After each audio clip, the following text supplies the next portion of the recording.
At 99 years old, he is still dancing, not in memory or archival footage, but here, alive and moving in a world that has long forgotten many who shaped him. His presence warms a room simply by arriving.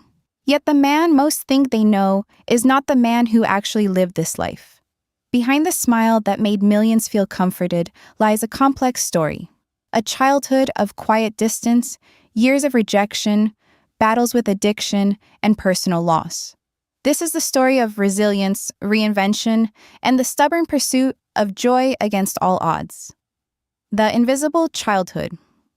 Dick was born on December the 13th, 1925, in West Plains, Missouri, a small town where ambition felt foreign and horizons seemed static. His father, a traveling salesman, was rarely home, and his mother maintained the household quietly but without expressive warmth. Dick and his younger brother, Jerry, grew up in a home that was functional but emotionally sparse. There was no cruelty, only an understated distance that left its mark. In this environment, performance became Dick's refuge, a way to exist in a household where being seen was never guaranteed. Even as a child, he understood the transformative power of making others laugh.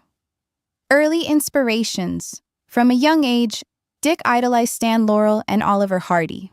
He watched their films obsessively, studying timing, gestures, and the silences between jokes. Comedy, he realized, was architecture. Precise, deliberate, and requiring mastery. By age 11, he approached humor with the meticulous attention of a craftsman. Each face, stumble, or mimicry was an exercise in presence, a way to assert his existence.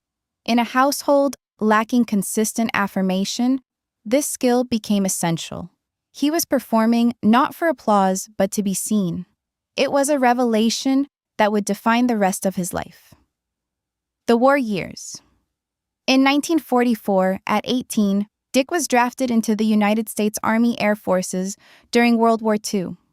His dream of becoming a pilot was halted when he failed the physical examination. Instead, he served stateside as a radio operator and entertainer for the troops. While some might have felt embarrassed by such a role, Dick embraced it as a revelation. He learned that performance in the midst of fear and uncertainty was not frivolous, but essential. Making soldiers laugh was oxygen, a necessity. These lessons, learned far from the front lines, shaped his understanding of comedy's power and deepened his commitment to bringing light into dark spaces. Return to civilian life. Dick returned home in 1946 with no money, no connections, and no formal training. What he carried was certainty, irrational but unshakable. He was meant to perform. The entertainment industry, however, was indifferent. He pursued radio announcing in Atlanta and formed a comedy duo, the Merry Mutes, performing in small clubs and Air Force bases. Sometimes the audiences were receptive, other times indifferent. Despite clever timing and sharp routines, the work was grueling, the pay minimal, and the path forward unclear. Yet Dick persisted, chasing opportunity with relentless determination, knowing that even small stages were better than surrendering to obscurity. Years of rejection. The late 1940s and early 1950s were defined by rejection. Doors closed, gigs failed, and the dream of recognition remained distant. Dick had spent his life transforming humiliation into laughter, but some rejections cut deeper than others. Each no tested his commitment and patience, demanding resilience. Yet within every setback, he observed a truth. Performance was not about external validation, but about presence, persistence, and connection. The grind of those years honed him, not in triumph, but in endurance. Even when the world seemed unwelcoming, Dick's drive remained unbroken, anchored in a certainty that would not be silenced. Addiction and personal struggles. Success, when it came, did not spare him from personal battles. Addiction threatened to erase the life he had carefully built. Relapses and destructive patterns challenged both career and relationships. His marriage of 36 years eventually succumbed to the strain. For a man whose career was dedicated to spreading joy, the private pain was profound. Yet even through struggle, Dick's understanding of performance deepened. He realized that joy could be practiced, that resilience required commitment, and that rebuilding a life was not a straight path. These trials became lessons, shaping a man who knew both loss and recovery intimately. Reinvention in later life recovery was not linear. Dick rebuilt his life piece by piece, learning patience and the value of persistence.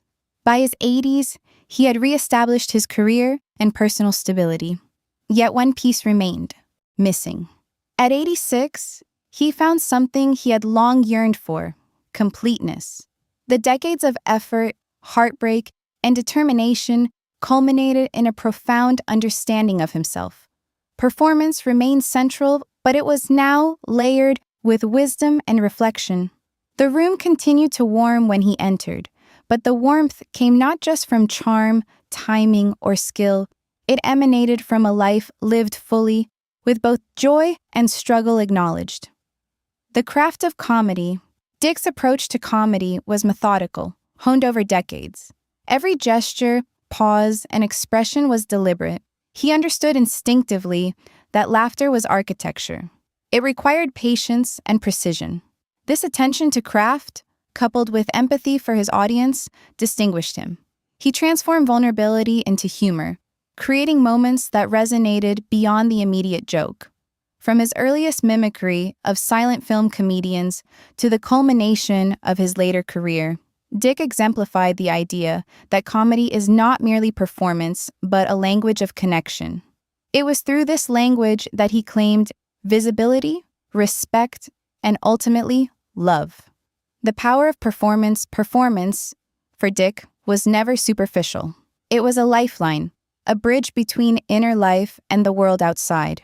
Making others laugh was a form of survival, a necessity cultivated in childhood and refined through war, struggle, and personal battles.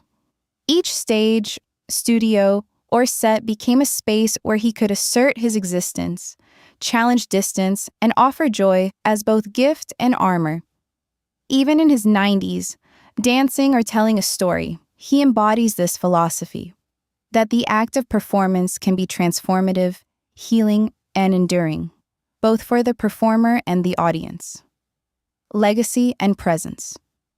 At 99, Dick remains a living testament to resilience.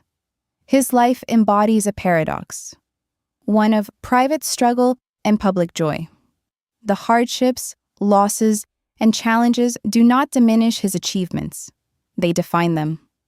The world may remember him for charm and laughter, but those who understand his journey see the depth, patience, and courage behind every smile.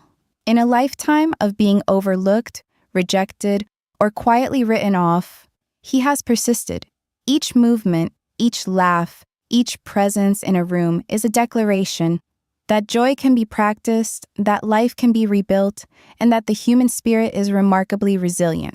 Conclusion: the last performance, Dick Van Dyke's story, is more than entertainment history. It is a study in perseverance. From a small Missouri town, through war, rejection, addiction, and loss, he has lived a life defined by steadfast commitment to his craft and his own self-realization. At 99, he still dances, still performs, still warms rooms with his presence.